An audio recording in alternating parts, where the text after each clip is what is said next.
years ago that never fade away. G'day, just here in the home territories at the moment, Bend of Islands, north of Warrandyte, in round Kangaroo Ground.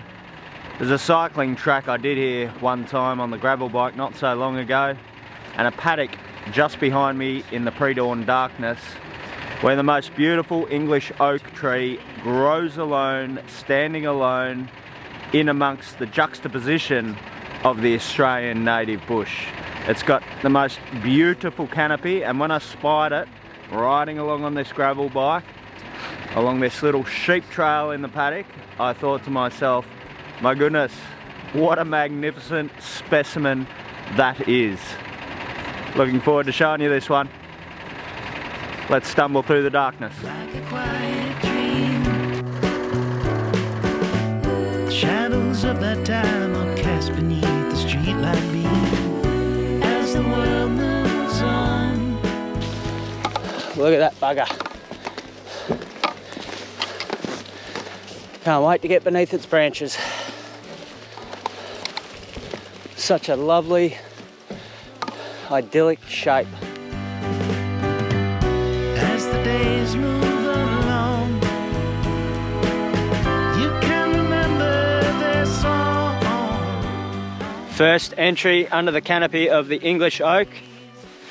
Gonna narrate it as I see it. I'm telling a bit of a white lie there. I actually came in on one side for a long exposure session while the sun was still down on the horizon. But this is my first detailed look at the base of the tree and its surrounds. So first impression is this tree has been here for a long while. Let me say that again. This tree has been here for a damn long time. In fact, 150 years of time. This oak was thought to be planted by Mr. Stevenson, one of the early settlers. And you know a tree's been around for a bloody long time when the underside canopy is dotted with great big octopus arms stretching out and below to the ground that are dead hanging from the tree.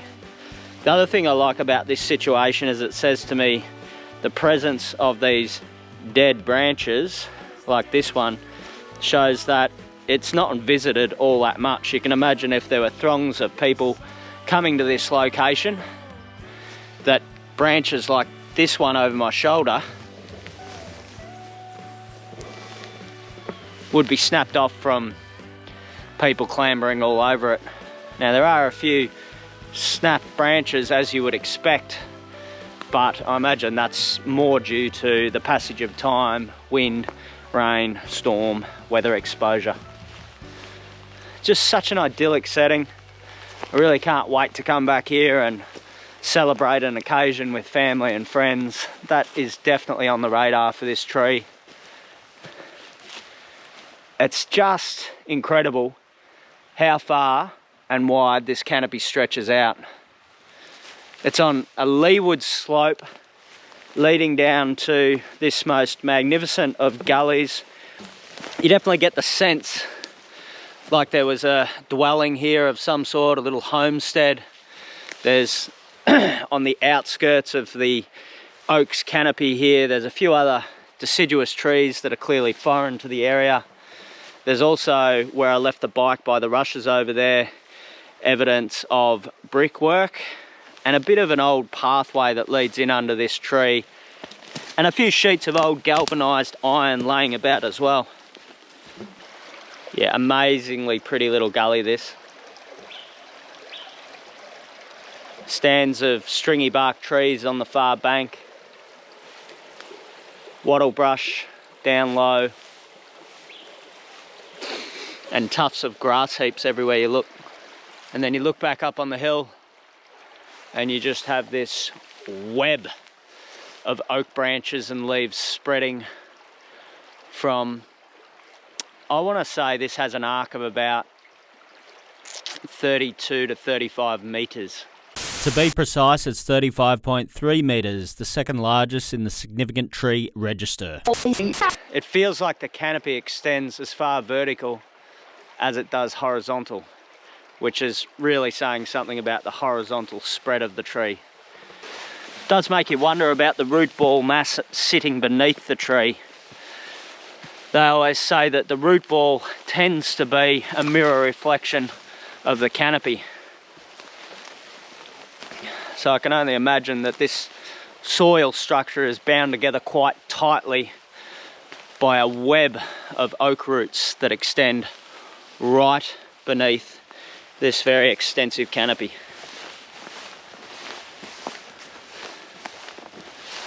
As I walked beneath the canopy, there's a spread of poisonous red-capped mushrooms just littering the ground beneath this canopy, obviously giving the right level of shade and moisture profile in the soil for these mushrooms to really proliferate.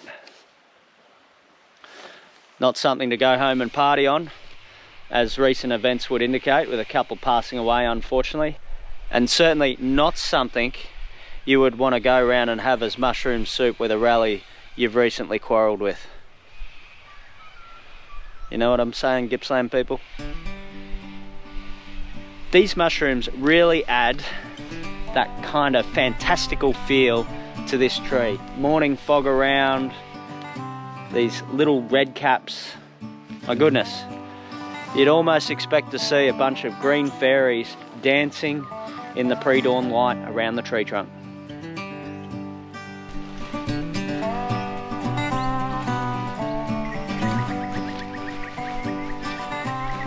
I don't think it's fair to quickly and easily point the navigational compass towards this tree, because I think for those that want to find it, those that are passionate about amazing tree species or trees in general, they'll find this tree. They'll probably find it without this video as well, but I wouldn't want to ever see a stampede of tourists coming through here. One, I guess it's private property, although I do believe a public bike track extends through here, and secondly, it's probably not great for the health of this tree to have a heap of people stomping in around its base.